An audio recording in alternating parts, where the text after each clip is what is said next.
रासायनिक साम्यावस्था के नियम।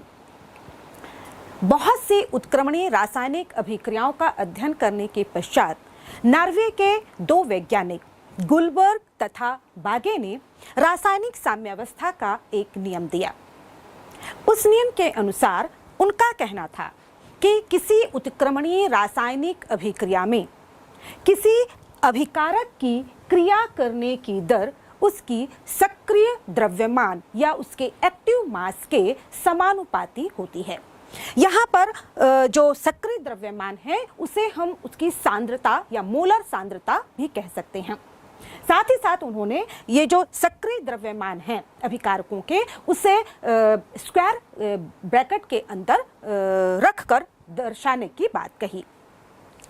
इसी तरह से यदि हमारे पास कोई अभिक्रिया है A plus B is equal to या A प्लस बी उत्क्रमणीय C प्लस डी, यदि हमारे पास यह अभिक्रिया है तो यहाँ पर हम देख रहे हैं कि हमारे पास दो अभिकारक हैं A तथा B, यानी कि इस अभिक्रिया में A के क्रिया करने की दर इसकी सक्रिय मात्रा यानी कि इसके सक्रिय द्रव्यमान के समानुपाती होगी। इसी तरह से अभिकारक B के क्रिया करने की दर इसकी सक्रिय मात्रा के समानुपाती होगी। इसी तरह से क्योंकि पश्च अभिक्रिया के लिए जो अभिकारक होंगे वो होंगे C और T, इसलिए C के अभिक्रिया की करने की दर इसकी सक्रिय द्रव्यमान के समानुपाती होगी और इसी तरह से D अभिकारक के क्रिया करने की दर इसकी सक्रिय द्रव्यमान के समानुपाती होगी। साथ ही साथ उन्होंने कहा कि जो अभिक्रिया की वेग या संपूर्ण अभिक्रिया का वेग होता है वह अभिकारकों के सक्रिय द्रव्यमानों के गुणनफल के समानुपाती होता है। अब हम जानते हैं कि जो उत्क्रमणीय अभिक्रिया है उसमें दो अभिक्रियाएं हैं, अग्र अभिक्रिया तथा प्रतीप अभिक्रिया। तो इस तरह से हम कह सकते हैं कि जो अग्र अभिक्रिया का वेग होगा वह अभिकारकों A तथा B के सक्रिय द्रव्यमानों के गुणनफल के समानुपाती होगा। इसी तरह से जो प्रतीप अभिक्रिया का वेग होगा वह यहाँ पर क्योंकि प्रतीप अभिक्रिया के लिए अभिकारक C एवं D है, अतः C एवं D की सक्रिय मात्राओं सक्रिय द्रव्यमान के गुणनफल के समानुपाती होगा। अब यदि हम सक्रिय यहाँ पर जो समानुपात है उसको हटाते हैं तो यहाँ पर हम एक स्थिरांक लगाएंगे। तो इस तरह हम कह सकते हैं कि फॉरवर्ड रिएक्शन के लिए जो वेग स्थिरांक है यह बराबर होगा KF इंटू A के सक्रिय द्रव्यमान गुणित B के सक्रिय द्रव्यमान के। इसी तरह से जो बैकवर्ड रिएक्शन के लिए वेग स्थिरांक है या प्रतीप अभिक्रिया का वेग स्थिरांक है वह बराबर होगा KB इंटू C के सक्रिय द्रव्यमान गुणित D के सक्रिय द्रव्यमान के। तो इस तरह से हम देख रहे हैं कि इस अभिक्रिया को हम यदि इस प्रकार से लिखें कि यहाँ पर KF यानी कि अग्र अभिक्रिया का जो स्थिरांक है वह बटे यदि हो जाए KB के, तो यहाँ पर हम लिखेंगे ये बराबर हो जाएगा C के सक्रिय द्रव्यमान गुणित D के सक्रिय द्रव्यमान बटा A के सक्रिय द्रव्यमान गुणा B के सक्रिय द्रव्यमान के। और इस तरह से यहाँ पर ये जो अनुपात या एक्सप्रेशन है यह बराबर हो जाएगा KC के। तो इस तरह से हम देखें कि जो KC यहाँ पर जो KC बराबर हो जाएगा यहाँ पर C का सक्रिय द्रव्यमान गुणित D का सक्रिय द्रव्यमान बटे A का सक्रिय द्रव्यमान गुणित B का सक्रिय द्रव्यमान। इस तरह से ये जो पूरा हमें समीकरण दिखाई दे रहा है इसे हम साम्य समीकरण कहते हैं। और इस स्थिति में जो KC है यह साम्यावस्था स्थिरांक को दर्शाता है। यहाँ पर K के नीचे जो C लिखा गया है वह यह दर्शाता है कि इस साम्य स्थिरांक को हम सांद्रता या मोलर सांद्रण के रूप में प्रदर्शित करेंगे। साथ ही साथ यहाँ पर जो ये एक्सप्रेशन दिख रहा है C की सक्रिय द्रव्यमान गुणित D का सक्रिय द्रव्यमान बटा A का सक्रिय द्रव्यमान गुणित B का सक्रिय द्रव्यमान, इसे हम साम्य स्थिरांक व्यंजक कहते हैं।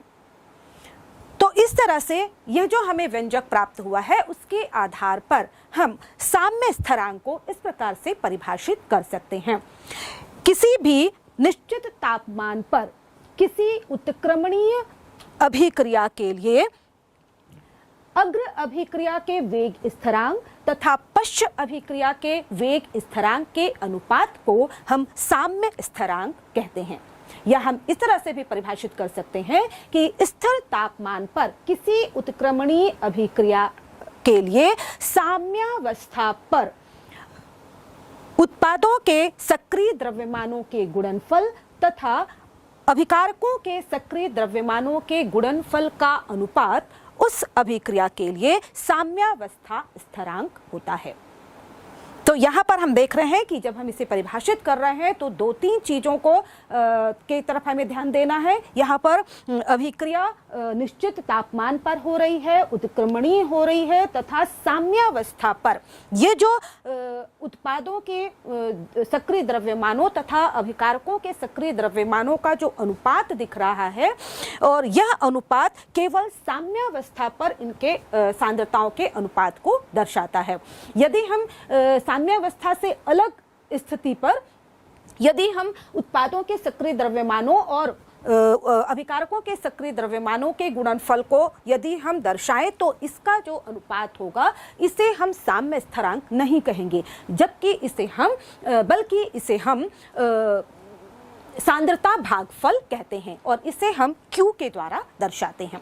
तो इस तरह से जब भी हम Kc के साम्य स्थिरांक की बात करते हैं तो उस समय ये उत्पादों की सांद्रताओं का गुणनफल तथा अभिकारकों की सांद्रताओं का गुणनफल जो दर्शाते हैं वह साम्यावस्था स्थिति पर होता है। तो इस तरह से गुलबर्ग एवं वागे के द्वारा यह एक्सप्रेशन साम्य अभिक्रियाओं के लिए साम्यावस्था पर इस प्रकार से एक्सप्रेशन देने का सुझाव दिया गया। इनके सुझाव को और अच्छी तरह से समझने के लिए हम इनके द्वारा किए गए एक प्रयोग पर ध्यान देते हैं। गुलबर्ग एवं बागे ने हाइड्रोजन तथा आयोडीन की अलग अलग सांद्रताओं के साथ कई प्रयोग किए। यहाँ पर हम देख रहे हैं कि इन्होंने कुल 6 प्रयोग किए, जिसमें शुरू के जो 4 प्रयोग थे उसमें हाइड्रोजन की सांद्रता को स्थिर रखते हुए आयोडीन की सांद्रता को परिवर्तित किया और इनकी अभिक्रिया के फलस्वरूप जब अभिक्रिया में साम्यावस्था स्थापित हो गई उस परिस्थिति में हाइड्रोजन की सांद्रता, आयोडीन गैस की सांद्रता तथा HI उत्पाद जो बन रहा था उसकी सांद्रताओं का अवलोकन किया तथा उन्होंने इस प्रकार से डाटा एकत्रित किया। इसके अलावा जो 2 प्रयोग थे उसमें इन्होंने जो प्रतीप अभिक्रिया को लिया। यहाँ पर इन्होंने अभिक्रिया पात्र में हाइड्रोजन आयोडाइड लिया और इस प्रकार से जो इन्होंने साम्यावस्था पर इनकी सांद्रता नोट की और इस तरह से यहाँ पर उन्होंने देखा जो उन्हें प्रायोगिक आंकड़े प्राप्त हुए वहाँ पर उन्होंने देखा कि साम्यावस्था पर हाइड्रोजन गैस की सांद्रता और आयोडीन गैस की सांद्रता ये तो एक दूसरे के बराबर है, लेकिन जो हाइड्रोजन आयोडाइड की सांद्रता है इनकी सांद्रताओं से आधी है। इसके आधार पर उन्होंने साम्य स्थिरांक के लिए जो व्यंजक निकाला वह इस प्रकार से था, Kc = HI की सक्रिय द्रव्यमान बटे H2 के सक्रिय द्रव्यमान इंटू I2 का सक्रिय द्रव्यमान। और इस एक्सप्रेशन पर जब इन्होंने प्राप्त आंकड़ों को रखा और यह Kc का मान ज्ञात किया तो उन्हें Kc का मान स्थिर नहीं प्राप्त हुआ, यानी कि इसमें अलग अलग मान प्राप्त हुए जो कि नियमानुसार सही नहीं थे। जब इन्होंने देखा कि 6 जो इनके Kc के आंकड़े प्राप्त हुए वो बिल्कुल एक दूसरे से भिन्न भिन्न थे। जैसे पहले प्रयोग के लिए यह 1810, दूसरे के लिए 1610, तीसरे के लिए 1400, फिर 1520, इसके बाद 1970 और अंतिम प्रयोग के लिए 790, जो कि नियमानुसार सही नहीं था। इसके लिए इन्होंने इस एक्सप्रेशन में कुछ परिवर्तन किया और इसके बाद उन्होंने जो हाइड्रोजन आयोडाइड की जो सक्रिय द्रव्यमान था उसके सक्रिय द्रव्यमान के ऊपर 2 घात लगा दिया और इसका वर्ग कर दिया और इस एक्सप्रेशन के आधार पर जब उन्होंने Kc का मान निकाला तो उन्होंने देखा कि यहाँ पर Kc का मान हर बार नियत था।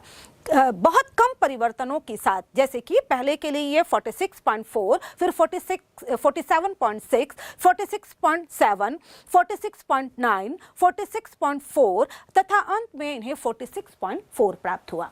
तो इस तरह से उन्होंने देखा कि इस अभिक्रिया का जब उन्होंने जो रासायनिक उत्क्रमणीय अभिक्रिया था उसके साथ कंपेयर किया, तो यहाँ पर उन्होंने देखा कि जो हाइड्रोजन आयोडाइड या हाइड्रोजन गैस या आयोडीन गैस के ऊपर जो घातांक थे वो वास्तव में जो संतुलित रासायनिक उत्क्रमणीय समीकरण था उसमें अभिकारकों तथा उत्पादों के सामने लिखे गए रस समीकरण मिति गुणांकों के ही समान थे। तो इस तरह से जो साम्यावस्था स्थिरांक लिखने का जो नियम बना वह यह था कि जब भी हम केसी का व्यंजक लिखेंगे तो उस समय जो भी अभिकारक तथा उत्पाद हैं उनके सक्रिय द्रव्यमानों के ऊपर उस संख्या को घात लगाया जाएगा जो कि उस उत्क्रमणीय संतुलित समीकरण में अभिकारकों तथा उत्पादों के सामने रस समीकरण मिति गुणांक लिखे गए हैं। उन्हीं गुणांकों को उनके अभिकारकों तथा उत्पादों की सक्रिय मात्राओं के ऊपर घात के रूप में लिखा जाएगा।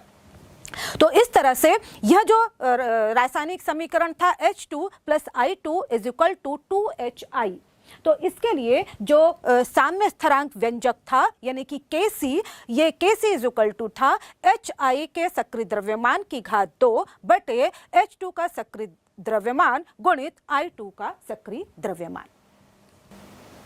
इसी तरह से आइए हम और कुछ उदाहरण देखते हैं जिसमें हम कुछ उत्क्रमणीय अभिक्रियाओं के लिए साम्य स्थिरांक व्यंजक लिखेंगे। पहला उदाहरण हमारे सामने है, सबसे सरल अभिक्रिया A + B उत्क्रमणीय C + D। इसके लिए हम Kc लिखेंगे, तो Kc = होगा C की सक्रिय द्रव्यमान गुणित D का सक्रिय द्रव्यमान बटे A का सक्रिय द्रव्यमान गुणित B का सक्रिय द्रव्यमान। इसी तरह से हम दूसरी अभिक्रिया लेते हैं। इस अभिक्रिया में हमने देखा कि सभी के मोलों की संख्या एक है, लेकिन जरूरी नहीं है कि सभी रासायनिक अभिक्रियाओं में मोलों की संख्या एक जैसी हो या एक हो। यहाँ पर अभिकारकों तथा उत्पादों के मोलों की संख्या भिन्न भिन्न हो सकती है। तो इसी तरह से हम यहाँ पर दूसरा उदाहरण ले रहे हैं। दूसरा उदाहरण है A के A मोल B के B मोल के साथ क्रिया करते हैं तथा C के C मोल तथा D के D मोल बनाते हैं। इस अभिक्रिया के लिए जब हम साम्य स्थिरांक Kc का एक्सप्रेशन करेंगे, लिखेंगे, तो यह इस प्रकार से होगा C के सक्रिय द्रव्यमान की घात C गुणा D के सक्रिय द्रव्यमान की घात D बटे A की सक्रिय द्रव्यमान की घात A गुणित B के सक्रिय द्रव्यमान की घात B। तो इस तरह से हम यहाँ पर इसको एक्सप्रेशन को लिख सकते हैं। इसी तरह से हम एक और उदाहरण लेते हैं। मान लीजिए यहाँ पर है अमोनिया के 4 मोल ऑक्सीजन के 5 मोल के साथ क्रिया करते हैं तथा नाइट्रिक ऑक्साइड के 4 मोल तथा जल के 6 मोल बनाते हैं। और इस अभिक्रिया के लिए हमें Kc का साम्य स्थिरांक व्यंजक को लिखना है। तो इसके लिए Kc का जो मान होगा, यहाँ पर उत्पाद हम देख रहे हैं वो है नाइट्रिक ऑक्साइड तथा जल। तो यहाँ पर नाइट्रिक ऑक्साइड के सक्रिय द्रव्यमान की घात, चूंकि इसके मोलों की संख्या 4 है, इसके सामने जो स्टोइकियोमेट्रिक गुणांक है वह 4 है, इसलिए इसका घात हो जाएगा 4। इसी तरह से जल के सक्रिय द्रव्यमान की घात 6 बटे अमोनिया के सक्रिय द्रव्यमान की घात 4 तथा ऑक्सीजन के सक्रिय द्रव्यमान का घात 5। तो इस तरह से हम अलग अलग अभिक्रियाओं के लिए Kc या साम्य स्थिरांक का व्यंजक लिख सकते हैं। और भी उदाहरण हम ले सकते हैं, जैसे यहाँ पर है PCl5 उत्क्रमणीय PCl3 + Cl2। इसके लिए भी Kc की वैल्यू इस प्रकार से होगी। यहाँ पर Kc का एक्सप्रेशन होगा PCl3 के सक्रिय द्रव्यमान गुणित Cl2 का सक्रिय द्रव्यमान बटे PCl5 का सक्रिय द्रव्यमान। इसी तरह से कैल्शियम कार्बोनेट उत्क्रमणीय कैल्शियम ऑक्साइड + CO2। इस अभिक्रिया के लिए Kc का एक्सप्रेशन इस प्रकार से होगा। यहाँ पर उत्पाद में है कैल्शियम ऑक्साइड और कार्बन डाइऑक्साइड। तो यहाँ पर कैल्शियम ऑक्साइड का सक्रिय द्रव्यमान गुणित कार्बन डाइऑक्साइड का सक्रिय द्रव्यमान बटे कैल्शियम कार्बोनेट का सक्रिय द्रव्यमान। इसी तरह से हम अमोनिया निर्माण की विधि का लिख सकते हैं, जिसमें अमोनिया में नाइट्रोजन के 1 मोल हाइड्रोजन के 3 मोलों के साथ क्रिया करते हैं तथा अमोनिया के 2 मोल बनाते हैं। और इसके लिए Kc का व्यंजक इस प्रकार से लिखा जाएगा, Kc is equal to ammonia के सक्रिय द्रव्यमान की घात 2 बटे यहाँ पर नाइट्रोजन के सक्रिय द्रव्यमान की घात 1, या इस 1 लिखना आवश्यक भी नहीं होता है। इसके अलावा हाइड्रोजन के सक्रिय द्रव्यमान की घात 3। तो इस तरह से हम देख रहे हैं कि जो भी रासायनिक संतुलित समीकरण होगा उसमें अभिकारकों तथा उत्पादों के सामने जो स्टोइकियोमेट्रिक कोफिशिएंट होंगे या रस समीकरण मिति गुणांक होंगे, उनको ही जब हम Kc का एक्सप्रेशन साम्य स्थिरांक व्यंजक लिखते हैं उस समय हम उनके सक्रिय द्रव्यमानों के ऊपर घात के रूप में लिखेंगे। इसके पश्चात हम देखेंगे कि अग्र अभिक्रियाओं तथा पश्च अभिक्रियाओं के जो साम्य स्थिरांक होते हैं क्या वो एक दूसरे के बराबर होते हैं या उनमें किस प्रकार का संबंध होता है। तो इसके लिए हम एक उदाहरण ले रहे हैं जो सामान्य रासायनिक अभिक्रिया है, उत्क्रमणी अभिक्रिया A + B reversible C + D। इस अभिक्रिया के लिए यदि हम Kc लिखते हैं तो इस प्रकार से होगा, C के सक्रिय द्रव्यमान गुणित D का सक्रिय द्रव्यमान बटे A का सक्रिय द्रव्यमान गुणित B का सक्रिय द्रव्यमान, और इसे हम समीकरण 1 मान लेते हैं। अब दूसरी ओर हम यदि प्रतीप अभिक्रिया को लें तो प्रतीप अभिक्रिया में जो अभिकारक होंगे वो C और D होंगे। इसके लिए हम यहाँ पर लिखते हैं जो प्रतीप अभिक्रिया होगी वो होगी C + D उत्क्रमणी A + B।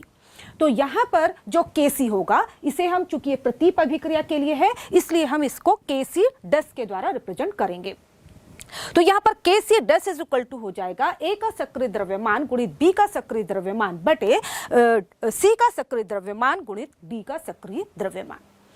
अब यहाँ पर हम देख रहे हैं कि जो Kc और दोनों समीकरणों की तुलना करें तो यहाँ पर हम देख रहे हैं कि Kc बराबर है, यहाँ पर जो Kc डस है उसका जो मान है हम देख रहे हैं कि वो उसका उल्टा है, एक्सप्रेशन जो है वो उल्टा है। तो यहाँ पर जो Kc बराबर हो जाएगा 1 बटे Kc डस के। दूसरी ओर हम कर सकते हैं कि Kc does is equal to हो जाएगा 1/Kc के। तो इस तरह से हम परिभाषित कर सकते हैं कि किसी प्रतीप अभिक्रिया के लिए या उत्क्रम अभिक्रिया के लिए साम्य स्थिरांक Kc का मान उसकी अग्रिम अभिक्रिया के लिए Kc के मान के व्युत्क्रम होता है। और इस तरह से हम देखें कि यहाँ पर कभी भी जो Kc और Kc डस के आंकिक मान होंगे वो कभी भी एक दूसरे के बराबर नहीं होंगे, ये एक दूसरे से भिन्न होंगे। उदाहरण के लिए हमारे पास एक अभिक्रिया है N2 + H2 is equal to 2NH3। इस अभिक्रिया के लिए यदि हमारे पास साम्य स्थिरांक यानी कि Kc का मान यदि 100 है तो इसके लिए जो प्रतीप अभिक्रिया होगी उसके लिए यानी कि Kc डस का मान क्या होगा। तो हम जानते हैं कि जो Kc है वो बराबर होगा 1/Kc डस के। तो इस तरह से यहाँ पर हम लेंगे कि जो Kc डस का मान हो जाएगा वह हो जाएगा Kc इज इक्वल टू 1/100, और इस तरह से जो Kc डस का मान होगा वह हो जाएगा 10 की घात ऋण 2, या हम कह सकते हैं 0.01। तो इस तरह से हम देख रहे हैं कि अग्र अभिक्रिया के लिए जो साम्य स्थिरांक है या पश्च अभिक्रिया के लिए साम्य स्थिरांक है, दोनों के आंकिक मान जो है वह एक दूसरे से भिन्न होते हैं। इसी तरह से यदि मान लीजिए कभी हम किसी संतुलित उत्क्रमणी अभिक्रिया के रस समीकरण मितीय गुणांकों में परिवर्तन करते हैं तो यह परिवर्तन जब हम साम्य स्थिरांक व्यंजक लिखते हैं उसमें भी दिखाई देना चाहिए। उदाहरण के लिए यदि हमारे पास अभिक्रिया है H2 + I2 is equal to 2HI, यदि हम इसके जो साम्य स्थिरांक गुणांक है उसमें 2 का भाग दे दें तो इस तरह से हम इसे लिखेंगे half H2 + half I2 is equal to HI। तो इस तरह से जब हम इसका साम्य स्थिरांक लिखेंगे तो यह साम्य स्थिरांक Kc, यहाँ पर भी हम इसे डैश के द्वारा दर्शाएंगे, यह Kc इज इक्वल टू हो जाएगा Hi की सक्रिय द्रव्यमान बटे H2 का सक्रिय द्रव्यमान की घात 1/2 गुणित I2 के सक्रिय द्रव्यमान का घात 1/2। इसी तरह से जो Kc होगा, जो इसका मान होगा वह भी हो जाएगा Kc की घात 1/2।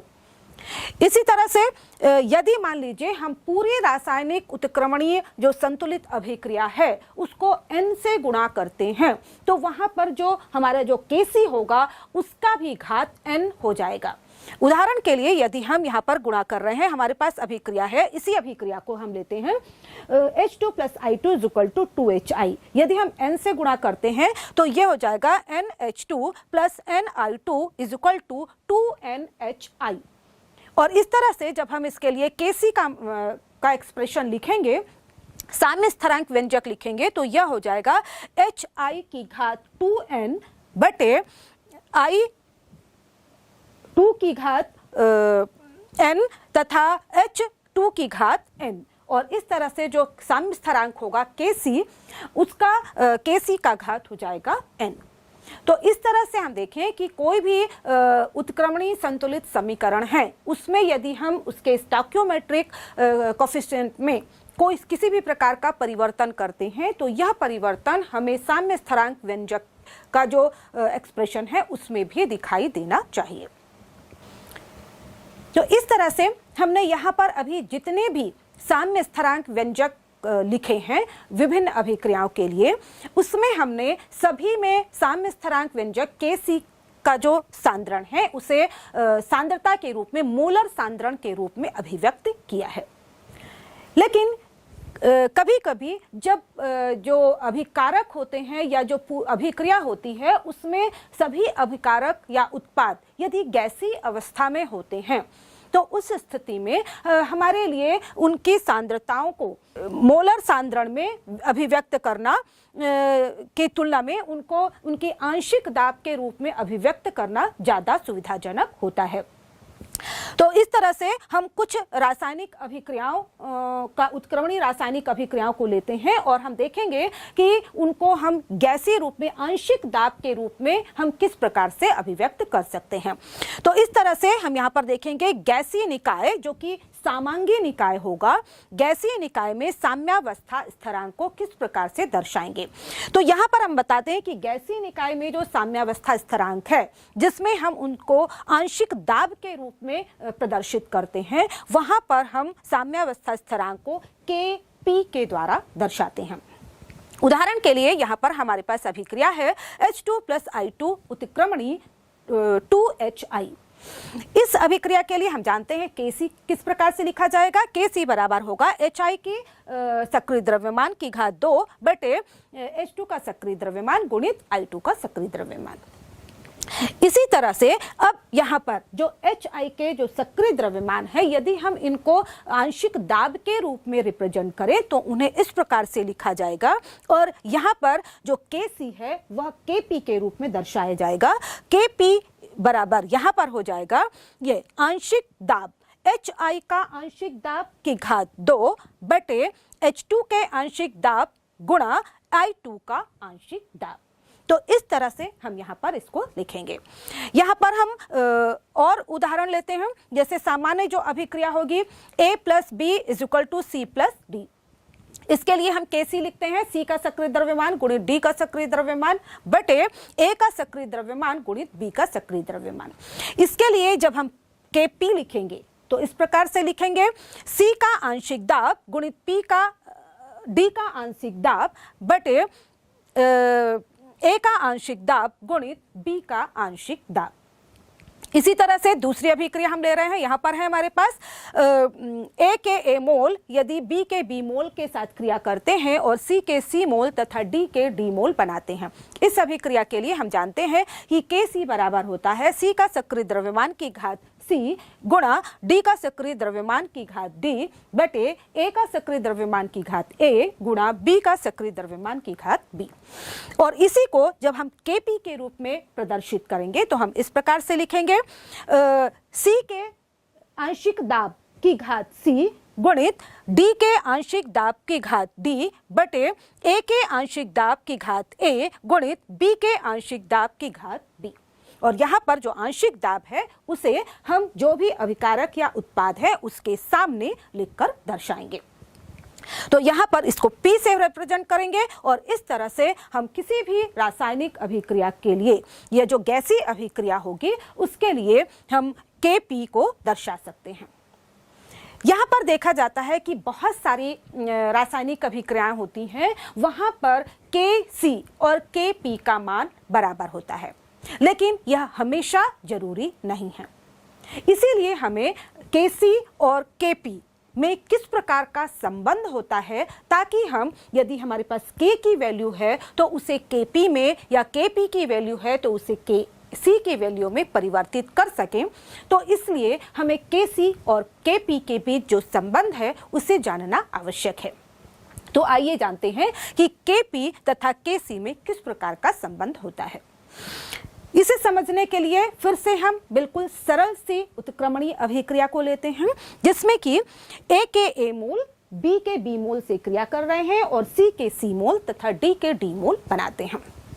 इस अभिक्रिया के लिए जब हम Kc लिखेंगे तो हमें पता है यहाँ पर होगा C का सक्रिय द्रव्यमान की घात C गुणित D का सक्रिय द्रव्यमान की घात D बटे A का सक्रिय द्रव्यमान की घात A गुणा B का सक्रिय द्रव्यमान की घात B। अब इस समीकरण में इसी के लिए यदि हम Kp लिखते हैं तो ये होता है यहाँ पर C के आंशिक दाब की घात C गुणित D के आंशिक दाब की घात D बटे A के आंशिक दाब की घात A गुणित B के आंशिक दाब की घात B। अब इस समीकरण के आधार पर आगे हम देखेंगे, हमने देखा है आदर्श गैस समीकरण, और आदर्श गैस समीकरण में हम जानते हैं यह होता है PV = nRT। इसी में यदि हम जो आयतन है उसे मोलों की संख्या के नीचे ले आए, यानी कि P बराबर हम लिख सकते हैं N/V/RT, और ये जो N/V है वो दर्शाता है कि निश्चित आयतन में मोलों की कितनी संख्या घुली हुई है, यानी कि यह यहाँ पर सांद्रता को दर्शाता है। इस तरह से हम N/V के स्थान पर C यानी कि मोलर सांद्रता को भी लिख सकते हैं। इसलिए हमें जो नया एक्सप्रेशन प्राप्त होगा वो हो जाएगा P = CRT। तो यहाँ पर जो C है वह सांद्रता को अभिव्यक्त कर रही है। इस तरह से यदि हम जो Kp वाला जो हमारा व्यंजक है उसमें अब जो Pc की घात C गुणित Pd की घात D, ये जो एक्सप्रेशन हमें दिख रहा है इसमें हम P का वैल्यू रखेंगे। तो सबसे पहले हम देखते हैं कि यहाँ पर दिया हुआ है Pc की घात C। यहाँ पर यदि हम इसकी जगह पर P के स्थान पर CRT लगते हैं तो यहाँ पर हमारे पास प्राप्त हो जाएगा C की घात C इंटू RT की घात C। इसी तरह से यहाँ पर जो PD की घात D है उसके लिए जो वैल्यू हो जाएगी वो हो जाएगी D की घात D इंटू RT की घात D। इसी तरह से जो PA की घात A है वहाँ पर उसकी जगह हो जाएगा A की घात A गुणित RT की घात A। इसी तरह से यहाँ पर जो अंत में PB की घात B है उसकी जगह पर हो जाएगा B की घात B इंटू RT की घात B। तो इस तरह से हमें एक नई वैल्यू प्राप्त होती है और इन सभी वैल्यू को अब हम जो Kp है उसमें रखते हैं। यहाँ पर हम लिखेंगे Kp = तो यहाँ पर हमने जो भी हमारा व्यंजक था वहाँ पर P का वैल्यू हमने रख दिया है और इस तरह से हमें जो नया मान प्राप्त होगा वो हो जाएगा Kp = C की मोलर सांद्रता की घात C इंटू RT की घात C गुणित D की मोलर सांद्रता या सक्रिय द्रव्यमान की घात D गुणित RT की घात D बटे A की मोलर सांद्रता की घात A गुणित RT की घात A गुणित B की मोलर सांद्रता की घात B गुणित RT की घात B। तो इस तरह से एक्सप्रेशन यहाँ पर प्राप्त हुआ है। अब यहाँ पर हम क्या करेंगे, यहाँ पर जो अभिकारकों और उत्पादों की सांद्रताएं हैं उनको अलग कर लेंगे। तो इस तरह से हमें प्राप्त होगा Kp = C की सक्रिय द्रव्यमान की घात C गुणित डी का सक्रिय द्रव्यमान की घात डी बटे ए का सक्रिय द्रव्यमान की घात ए गुणित बी का सक्रिय द्रव्यमान की घात बी। साथ ही साथ यहाँ पर गुणा के रूप के बाद हमें मिलेगा, क्योंकि हमने यहाँ पर आर टी को अलग कर लिया है, तो यहाँ पर प्राप्त होगा आर टी की घात सी इंटू आर टी की घात डी बटे आर टी की घात ए इंटू आर टी की घात बी। अब यहाँ पर हम देखें कि जो केस P इजुकल टू हमने लिखा है C की घात सक्रिय द्रव्यमान की घात C, और ये जो व्यंजक है ये व्यंजक बराबर होता है KC के। तो इस तरह से हम फिर से एक नया एक्सप्रेशन हमें मिला। अब ये हो जाएगा KP इजुकल टू KC, यहाँ पर हमने पूरी वैल्यू रख दी है KC, और ये गुणा हो जाएगा। यहाँ पर हम देख रहे हैं कि जो RT की घात C है और RT की घात D है, तो यहाँ पर भी RT को हम कॉमन ले लेते हैं और इस तरह से लिखते हैं RT की घात C प्लस D, क्योंकि जब आधार समान होते हैं तो घात आपस में जुड़ जाते हैं। तो बटे में हो जाएगा RT की घात A प्लस B। इस प्रकार का एक्सप्रेशन हमें मिला है, और यदि हम नीचे RT की घात A प्लस B को ऊपर ले आते हैं तो इस प्रकार से हमें जो समीकरण मिलेगा वो इस प्रकार से हो जाएगा KP is equal to KC RT की घात C plus D minus A plus B। और इस तरह से यहाँ पर जो हमें ये घात मिल रहा है C plus D minus A plus B, इसके लिए हम डेल n का उपयोग करेंगे। यानी कि यहाँ पर जो डेल n है वह क्या दर्शाता है, वह यह दर्शाता है कि उत्पादों के मोलों की संख्या तथा अभिकारकों के कुल मोलों की संख्या के अंतर को दर्शाता है। तो साम्यावस्था में उत्पादों के मोलों की संख्या तथा अभिकारकों के मोलों की संख्या के अंतर को हम यहाँ पर डेल्टा n के रूप में लिखते हैं। तो इस तरह से यहाँ पर जो हमें एक्सप्रेशन मिल रहा है वो ये दर्शाता है कि Kp और Kc में किस प्रकार का संबंध होता है। इसलिए यदि हमें Kp की वैल्यू प्राप्त हो तो उसे हम Kc में परिवर्तित कर सकते हैं, या फिर Kc की वैल्यू यदि पता है तो हम उसे Kp की वैल्यू में परिवर्तित कर सकते हैं। यहाँ पर हम ध्यान देंगे कि जो दाब है वह या तो 1 बार या तो फिर 1 atm यानी कि एटमॉस्फेरिक प्रेशर में प्रदर्शित किया जाएगा। साथ ही साथ यहाँ पर जो सांद्रता होती है उसे हम मोल प्रति लीटर में प्रदर्शित करेंगे। अब यहाँ पर हम कुछ अभिक्रियाओं के उदाहरण लेते हैं और तथा उनकी उस अभिक्रिया के लिए Kp और Kc में संबंध प्रदर्शित करते हैं और देखते हैं कि क्या किन परिस्थितियों में क्या किन अभिक्रियाओं के लिए इनके मान बराबर होते हैं। तो यहाँ पर हम पहला उदाहरण ले रहे हैं। सबसे जो जानी पहचानी हमारी उत्क्रमणी अभिक्रिया है वह है H2 प्लस I2 उत्क्रमणी 2HI। इस अभिक्रिया के लिए सबसे पहले हम निकालेंगे डेल्टा n का मान। डेल्टा n के मान में हमने बताया है कि यह है C plus D minus A plus B, यानी कि जो साम्यावस्था में जो उत्पाद है उनके मोलों की संख्या माइनस यहाँ पर अभिकारकों के मोलों की संख्या। तो यहाँ पर दिख रहा है कि उत्पाद के मोलों की संख्या 2 है तथा यहाँ पर अभिकारक 2 है और उनकी संख्या 1-1 है, इसलिए कुल मोलों की संख्या हो गई 2। यानी कि यहाँ पर जो डेल्टा n का मान हो जाएगा वो 2 माइनस 2 इजुकल टू 0। तो इस तरह से अब इस जो घात डेल्टा n का मान हम अपने इक्वेशन में रखते हैं। यहाँ पर जो हमारा Kp और Kc के संबंध वाला इक्वेशन है वह है Kp is equal to Kc RT की पावर 0। यहाँ पर डेल्टा n की जगह पर हमने 0 रख दिया है। और इस तरह से हम जानते हैं जिस भी मान के ऊपर 0 घात होता है उसका मान इकाई हो जाता है। और इस तरह से यहाँ पर जो हमें संबंध प्राप्त होगा वो होगा Kp इजुकल टू Kc, यानी कि यहाँ पर इस अभिक्रिया के लिए Kc और Kp की वैल्यू समान है। इसी तरह से यहाँ पर हम दूसरा उदाहरण ले रहे हैं, ये अमोनिया के निर्माण की हैबर विधि, जिसमें कि अभिक्रिया होती है N2 प्लस 3H2 उत्क्रमणी 2NH3। इस अभिक्रिया में भी हम डेल्टा n का मान निकालते हैं और डेल्टा n का मान में हम देखेंगे कि यहाँ पर उत्पादों की मोलों की संख्या 2 है जबकि अभिकारकों की मोलों की संख्या 4। नाइट्रोजन के 1 मोल और हाइड्रोजन के 3 मोल। और इस तरह से यहाँ पर जो डल एन है उसका मान हो जाता है -2। और इस -2 वैल्यू को हम यहाँ पर समीकरण में रखेंगे तो यहाँ पर हो जाएगा Kp = Kc RT की घात -2। और इस तरह से यहाँ पर हम देखेंगे कि यहाँ पर जो Kp की वैल्यू है वह Kc की वैल्यू से कम आएगी, क्योंकि यहाँ पर जो घात दिख रहा है आरटी के ऊपर जो घात है वो नेगेटिव है। इसी तरह से दूसरा एक और समीकरण हम लेते हैं, यह है PCl5 उत्क्रमणी PCl3 + Cl2। इस समीकरण के लिए जब हम डेल्टा एन का मान निकालते हैं तो यहाँ पर हम देख रहे हैं जो उत्पाद है उसके मोलों की संख्या 2 है तथा जो अभिकारक हैं उनके लिए यहाँ पर मोलों की संख्या 1 है। और इस तरह से डेल्टा एन का मान आ जाता है 1।